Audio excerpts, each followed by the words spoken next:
Egg cookers. Hi, I'm Clay with Dash. Cooking eggs with our egg cookers is super easy, but I'm going to teach you some tips and tricks on how to make perfect eggs every time. All right, first let me show you how easy it is to make eggs. All you're going to do is use the little pin on the bottom of the cup to pierce the wide side of each egg. Fill up your egg cooker and then fill up your cup with the right amount of water for the number of eggs you have. Then you just pour the water right onto the heating plate, put the lid on, and turn the machine on. And then you just have to wait for the little chime and your eggs are done. Why do you pierce eggs? That's a great question. Have you noticed when you get your eggs home from the grocery store, they're always wide side up?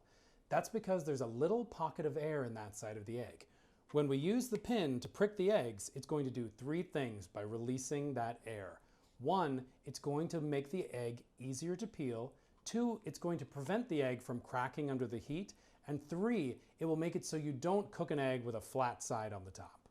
While these eggs are cooking, let me talk about the egg cup. Now, if you got a large egg cooker, it will come with a large egg cup. And if you read the side, you might be thinking, why does it take less water to cook more eggs?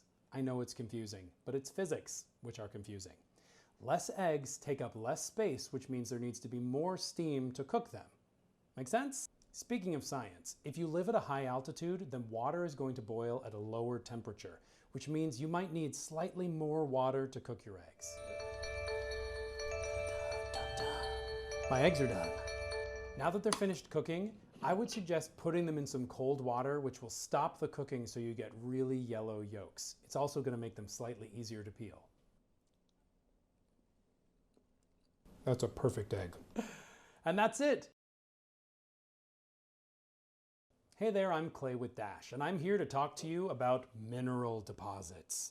I just finished cooking some eggs, and you'll see that there's a little bit of mineral deposit on the bottom of the cooker. Now, this isn't corrosion and it's not a burn mark. This is totally normal, and it can either be from your water or from the outside of the eggs. It's especially true if you're cooking brown eggs. Some of that pigment can end up in the bottom of your cooker. But the great news is it's super easy to clean. All you have to do is pour a little white vinegar onto the heating plate, let it sit for about 5 minutes, and then wipe it out with a clean cloth. You'll be back to cooking perfect eggs in no time.